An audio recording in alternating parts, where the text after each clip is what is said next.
Good morning to my dear students. Welcome back to Atmiya Green School. Jai Swami Narayan.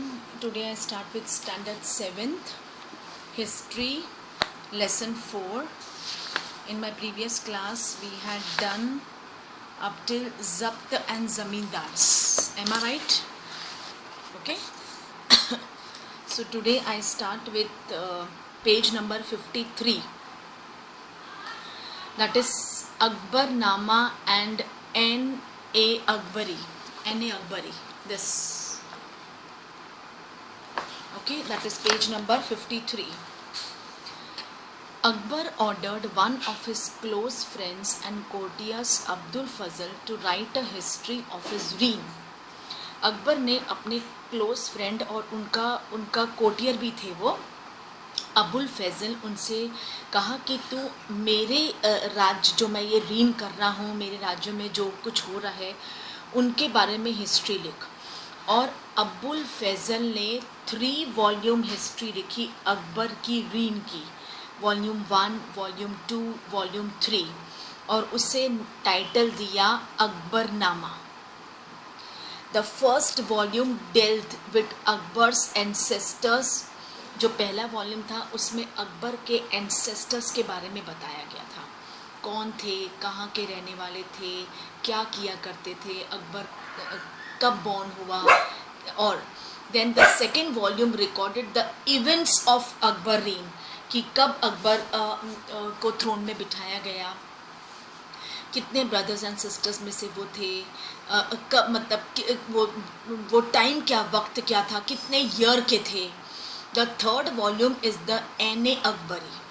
वो क्या था? It deals with Akbar's administration, household, army, the revenues and the geography of his empire. It also provides rich details about the traditions and culture of the people living in India. Akbar के राज में, Akbar's reign. The most interesting aspect about the N.A. Akbari is its rich statistical details. Okay? About things, यानी N.A. Akbari में उन्होंने उसमें statistics यानी सारा record भी लिखा हुआ था कि कैसे एडमिनिस्ट्रेट किसने किया, उनका इवेंट्स, पीछे की हिस्ट्री, उनका अकाउंट, देन सारा हिसाब किताब, सब कुछ. It was there in N.A. Akbari. Is its rich statistical details about things as diverse as crops, yields, prices, wages, revenues, कि जब वो एडमिनिस्ट्रेट किया करते थे कितने क्रॉप्स, उस टाइम पे उनका क्रॉप क्या था, यील्डिंग कितनी ज़्यादा थी, प्रॉफिट था कि लॉस था, लोग कितने ज़्यादा खुश थे, प्राइजेस का क्या था, प्राइजेस हाई थे या इट वाज मतलब इक्वल थे, वेजेस किस हिसाब से उस वक्त में फार्मर्स को वेजेस मिला करते थे अकबर के राज में. ओके. देन एंड रिवेन्यूज कितना कलेक्ट करते थे. See you can see on page number 53 figure 7. Can you see page number 53 figure 7? Akbar receiving the Akbarnama from Abul Fazl. Okay, उन्होंने कहा था और अबुल फैज़ल ने 3 वॉल्यूम्स में लिखा था, डिवाइड किया था. फर्स्ट वॉल्यूम में क्या, सेकेंड वॉल्यूम में क्या, थर्ड वॉल्यूम में क्या. And after finishing this Akbarnama उन्होंने इसे जाकर अकबर को दिया. You can see on figure 7. Then a closer look Akbar's policies. The broad features of administration were laid down by Akbar and were elaborately discussed by Abul Fazl in his book The Akbarnama. Okay, यानी कि उनका पूरा राज्य कैसे हुआ करता था, कौन करते थे, कैसा एडमिनिस्ट्रेशन था, कितने लोग उनके अंडर काम करते थे, उनका crops yielding, price, wages, revenues. Okay, वो बहुत विस्तार में यानी बहुत ज़्यादा इलेबोरेटरी उसे डिस्कस किया है अबुल फैज़ल ने उनकी बुक में अकबरनामा में. In particular in its last volume, especially last volume थी, उनको नाम दिया था उन्होंने Ain Akbari. Abul Fazal explained that the empire was divided into provinces called subas. जो उनकी इतनी बड़ी एम्पायर है उसका डिवाइड किया हुआ था और उनको सुबास कहा गया था. गवर्नड बाय सूबेदार who carried out both political and military functions. Each province also had a financial officer. अभी एक एक 3 प्रोविंस में डिवाइड किया था सूबास. उन सूबास को सूबेदार गवर्न करते थे. फिर each province also had a financial officer और दीवान. एक एक प्रोविंस में फाइनेंशियल ऑफिसर भी थे, दीवान भी थे जो उनको मेंटेन करते थे. For the maintenance of peace and order in his province the subedar was supported by other officers. मतलब कि उस एडमिनिस्ट्रेटर को, उस प्रोविंस को मेंटेन करने के लिए, क्योंकि बहुत बड़ा एम्पायर था अकबर का, कोई ये नहीं था कि भाई आराम से, मतलब बहुत बड़ा था, तो उसको एकदम स्मूथली रन करने के लिए, मेंटेन करने के लिए in peace and order the subedars was supported. सूबेदार के को भी ऑफिसर्स सपोर्ट किया करते थे. कौन है? सच एस मिलिट्री पे मास्टर यानी Bakshi, the minister in charge of religious and charitable patronage, Sadr, military commanders, फौजदार्स and the town police commander कोतवाल. उस एडमिनिस्ट्रेशन में शांति लाने के लिए, क्योंकि कुछ ना कुछ तो हुआ करता होगा उस टाइम भी, तो उसको मेंटेन रखना, पीस ऑर्डर उस प्रोविंस को, तो सूबेदार अकेले से इतना बड़ा एम्पायर नहीं हो पाता था. इसलिए उन्होंने कितने सारे और उनको हेल्प करने के लिए रखा था, जैसे बख्शी, सदर, फौजदार, कोतवाल उनकी मदद करने के लिए थे, ताकि बहुत ही स्मूथली उनका जो प्रोविंस है वो एडमिनिस्टर रहे, वो मेंटेन रहे. नूर जहांस इन्फ्लुएंस इन जहांगीर्स कोर्ट. ये देखो, नूर जहान फरमान. अभी ये तो कौन से लैंग्वेज में लिखा है, उर्दू वगैरह में.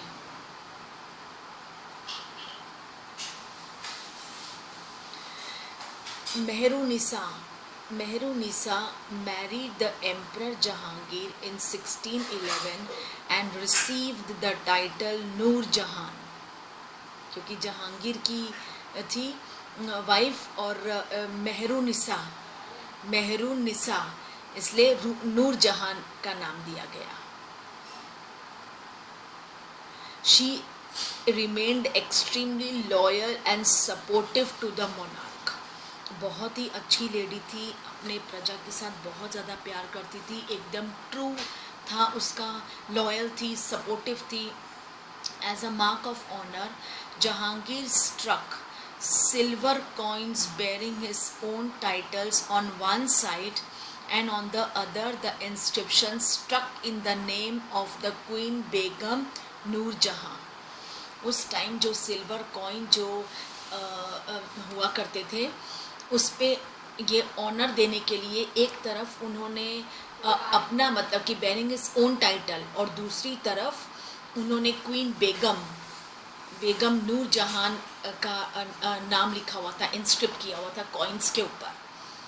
The adjoining document is an order, Farman of Noor Jahan. The square seal states, command of her most sublime and elevated majesty Noor Jahan Padshah Begum.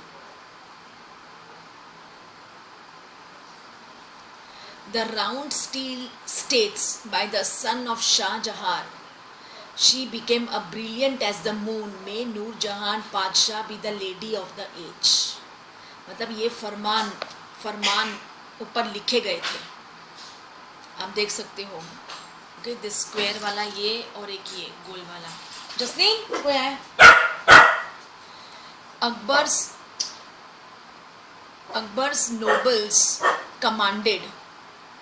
Akbar's nobles commanded large armies and had access to large amounts of revenue. Akbar के जो nobles थे, Akbar's nobles commanded large armies and had access to large amounts of revenue.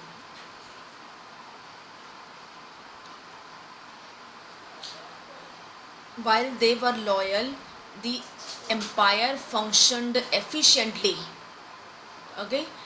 मतलब कि जो अकबर के जो दरबार में जितने भी नोबल्स थे उन्होंने लार्ज आर्मी की कमांड की and had access to large amounts, और उनको कहा कि हमें लार्ज आर्मी चाहिए और उन आर्मी को सपोर्ट करने के लिए, उन आर्मी को पूरा देखने के लिए they need large amounts of revenue. While they were loyal the empire functioned efficiently. Okay, that is उनके जितने भी अकबर के नोबल्स थे दे वर ऑल लॉयल, और उन्होंने उस एम्पायर को बहुत ट्रूथफुली एफिशिएंटली फंक्शन किया. But by the end of the 17th century many nobles had built independent networks on their own. Akbar के राज तक तो बहुत उन्होंने एंजॉय भी किया, देन उन्होंने प्रिविलेज भी लिया, उन्होंने अकबर के राज्य को बहुत अच्छा संभाला था. But by the end of the 17th century सब नोबल्स ने अपना इंडिपेंडेंट वर्क शुरू कर लिया, क्योंकि अकबर के अंडर काम करते थे. ऑब्वियस है उनको बहुत अच्छी एडमिनिस्ट्रेट करने की जानकारी थी. Their loyalties to the empire were weakened by their own self interest. और जब उन्होंने अपना एम्पायर राजपाट खोला तो उनकी जो लॉयल्टी थी वो वीकेंड हो गई, क्योंकि अपना खोला खुद ही राज करते तो वो वीकेंड हो गई थी. While Akbar was at Fatehpur Sikri during the 1570s, he started discussions on religion. Okay, that is जब Akbar, when he was at Fatehpur Sikri during 1570s, he started discussions on religion with the ulama, brahmanas, Jesuit priests who were Roman Catholics and Zoroastrians. These discussions took place in the Ibadat Khana.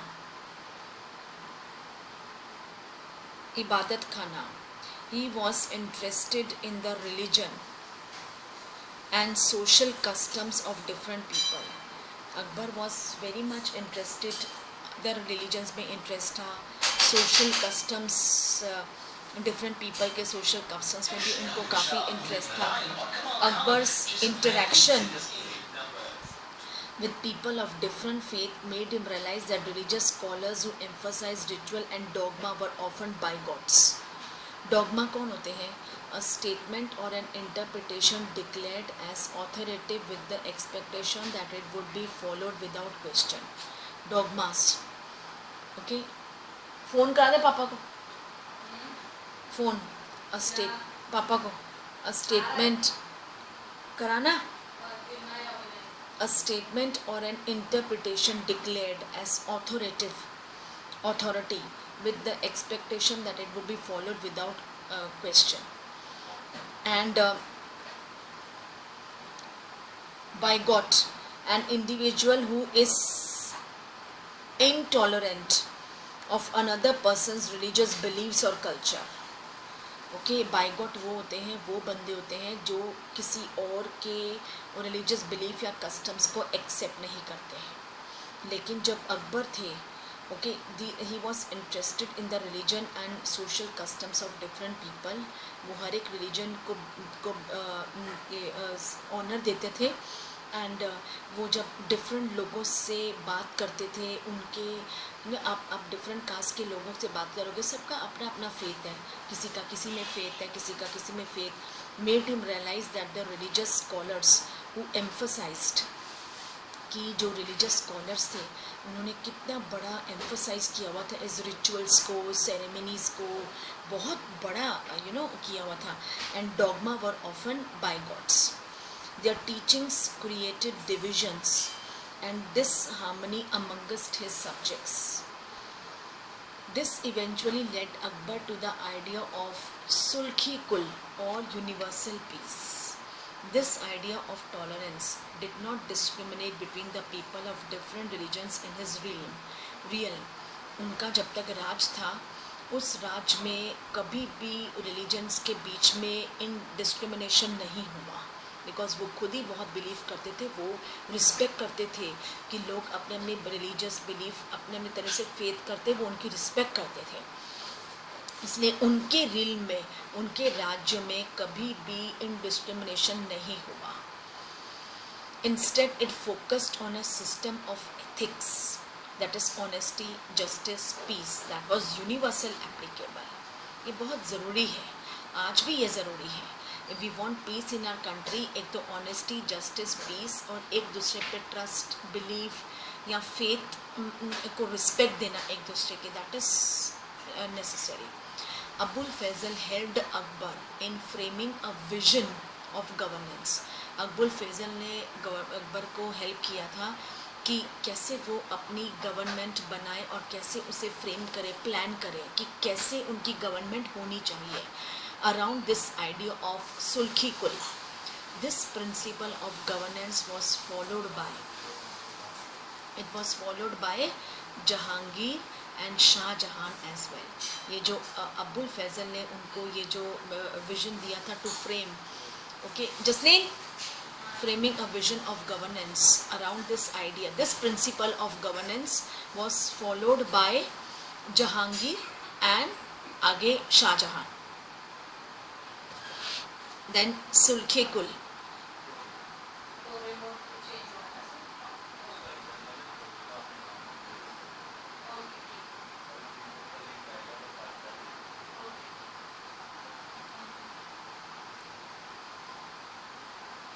Jahangir, Akbar's son,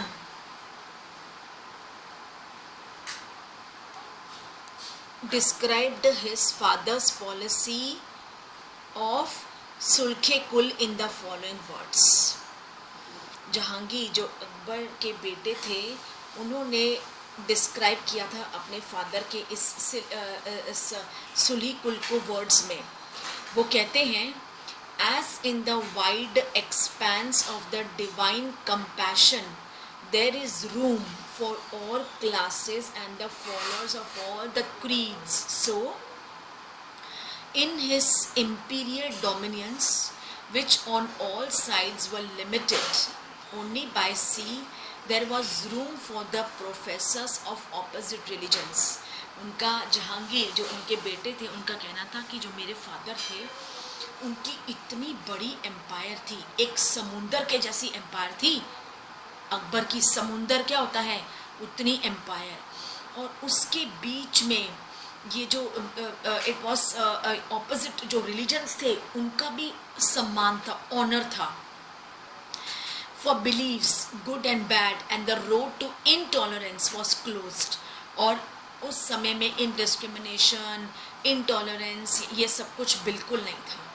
सुन्नीस and Shias met in one mosque, मतलब ये जो है उस time Sunni Shias ये सब भी मुस्लिम की cast है, ओके, जो एक साथ नहीं आपको दिखेंगे कभी साथ में, पर उस टाइम में they were in one mosque, Christians and Jews in one church to pray. उस टाइम अकबर के टाइम में ऐसा था, कोई भी बिलीफ में कोई इंडिस्क्रिमिनेशन नहीं, कोई इंटॉलरेंस नहीं, वो बहुत अच्छी तरह से एक दूसरे की फेथ को समझते थे, मानते थे, और उस इतने बड़े वास्ट समुंदर जैसे एम्पायर में भी ये उनके बीच में था जब उनकी एम्पायर, जब उनका राज था। ज्यूस और क्रिश्चियंस, सोचो ज्यूस और क्रिश्चियन एक टाइम, और आगे जब भी टाइम आया था medieval period, second world war, तभी तो ज्यूस के तो दुश्मन थे सब लोग। आपको पता है ना हिटलर का टाइम, हिटलर कैसे ज्यूस को मारता था। Mosque, Christians and Jews in one church to pray. He consistently followed the principle of universal peace. इसे कहते थे सुल्ह कुल, यानी इसी के वजह से ही यूनिवर्सल पीस होगा, और ये आज हमारे यहाँ ये है ही नहीं, इसलिए प्रॉब्लम है।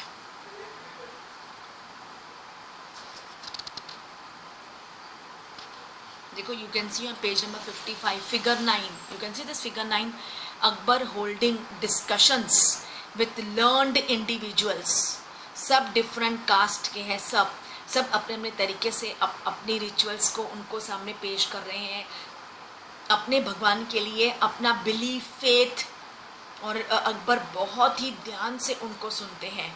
कहाँ पे? अपने इबादत खाना में।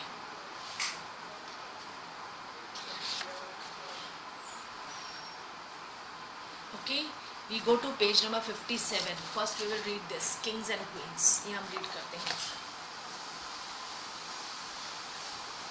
There were several great monarchs, all near contemporaries in different parts of world in the 16th century। वो दौरी मोनार्की का था, बस राजा महाराजाओं का रूल करने का था, बस प्रजा अपने राजा महाराजा पर विश्वास रख के, और अच्छी लाइफ थी लेकिन तभी लोगों की। These included the ruler of Ottoman Turkey, Sultan Suleiman, 1520 to 1566. During his rule, the Ottoman state expanded in Europe, seizing Hungary and besieging Austria। उस समय जो ओटोमन टर्की था वो उसने अपना बहुत बड़ा राज्य यूरोप में फैलाया हुआ था, और उसने हंगरी को भी अपने कब्जे में किया और ऑस्ट्रिया को भी। हिज आर्मीज, उन्होंने बगदाद और इराक को भी कब्जे में किया, और मोस्टली नॉर्थ अफ्रीका को भी, all the way into Morocco acknowledged Ottoman authority. मतलब ये पूरी जगह ओटोमन टर्की की अथॉरिटी थी। Suleiman also reconstructed the Ottoman navy. Its domination over the eastern Mediterranean brought the navy into competition with the Spain. Mediterranean sea में भी इनके मतलब टू एंड फ्रो हुआ करते थे, इनकी आर्मी आप बोलते थे, इनका कामकाज, जिसकी वजह से स्पेन के साथ कंपटीशन में आ गई ये। In the Arabian sea it challenge the Portuguese. Mediterranean sea में उन्होंने स्पेन को चैलेंज किया, और अरेबियन सी में पोर्चुगीज को चैलेंज किया। The monarch was given the title of अल कानूनी, the law giver, because of the large number of regulations, canon passed during his reign। ये जो ओटोमन टर्की की मोनार्की थी, उनको टाइटल दिया गया था अल कानूनी, यानी लॉ गिवर, बिकॉज बहुत सारे rules and regulations Ottoman Turkey के दौरान जब वो राज करते थे उस समय पास हुए थे। दीज वर एम्ड, ये क्यों पास हुए थे? मकसद के लिए। क्यों? to standardize administrative procedures throughout the expanding domains of the empire, and specially, मतलब ये क्यों हुआ था? to standardize, कि वो जो एडमिनिस्ट्रेटिव प्रोसीजर चलाना चाहते थे उसको एकदम मतलब स्टैंडर्ड रहे, एक अच्छा एक बुलंद स्टैंडर्ड उनका एडमिनिस्ट्रेटिव प्रोसीजर्स रहे। जहाँ जहाँ तक उनका एम्पायर था पूरा एक्सपैंड, उन्होंने पता नहीं कहाँ तक अपना एक्सपैंड किया था, अपना domains of the empire, and specifically to protect the peasantry from forced labour and extraordinary taxes. Specially peasants, farmers, जिनको फोर्स किया जाता था लेबर के लिए, काम करने के लिए, और उनसे काम करवाते थे, कम वेजेस देते थे, और एक्स्ट्रा ऑर्डिनरी टैक्सेस भरना पड़ता था। Later in the 17th century, when public order declined in the Ottoman domains, okay, लेकिन जब आगे 17th century में पब्लिक ने ओटोमन डोमेन्स की, ओटोमन राज्य को एक्सेप्ट नहीं किया, और उसके बाद सुलेमान कानून आया, सुल्तान सुलेमान का आया,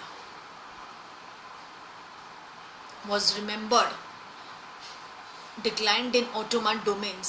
जो राज्य था सुलेमान कानूनी, मतलब the same person he was, उन्हें लोग मतलब बहुत पीरियड तक, बहुत एरा तक उनके आइडियल गवर्नेंस को लोग याद करते थे कि ऐसा गवर्नमेंट रूलर, मतलब ऐसा जो गवर्नमेंट जिसने एडमिनिस्टर किया, ऐसा हमने देखा नहीं होगा।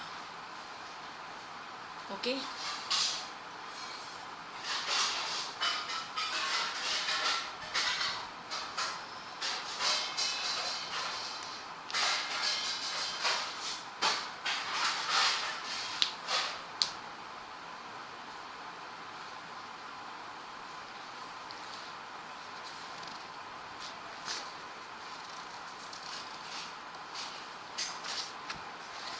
students, now we go to page number 55. The Mughal Empire in the 17th century and after.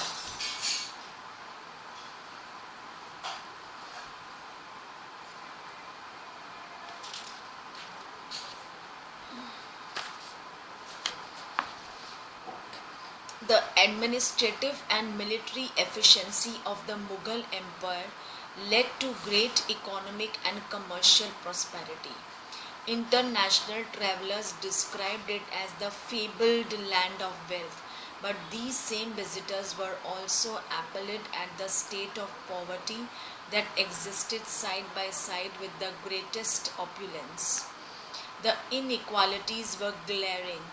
Documents from the 20th year of Shah Jahan's reign inform us that the highest ranking Mansabdars were only 445 in number out of the total of 8,000. This small number, साफ है, a mere 5.6% of the total numbers of Mansabdars, received 61.5% of the total estimated revenue of the empire as salaries for themselves and their troopers. The Mughal emperors and their Mansabdars spent a great deal of their income on salaries and goods. This expenditure benefited the artisans and peasantry who supplied them with goods and produce. But the scale of revenue collection left very little for investment in the hands of the primary producers, the peasant and the artisan. The poorest amongst them lived from hand to mouth, and they could hardly consider investing in additional resources, tools and supplies to increase productivity. The wealthier peasantry and artisanal groups, the merchants and bankers, profited in this economic world. The enormous wealth and resources commanded by the Mughal elite made them an extremely powerful group of people in the late 17th century. As the authority of the Mughal emperor slowly declined, his servants emerged as powerful centers of power in the regions. They constituted new dynasties and held command of provinces like Hyderabad and Awadh. Although they continued to recognize the Mughal emperor in Delhi as their master, by the 18th century, the provinces of the empire had consolidated their independent political identities. We will read more about them in chapter 10. So students, this page number 56, I had just read this page. I will explain you in my next class. Okay, and we will solve its back objectives and question answers also. So with this, I wrap up my class here. Thank you to all. Take care.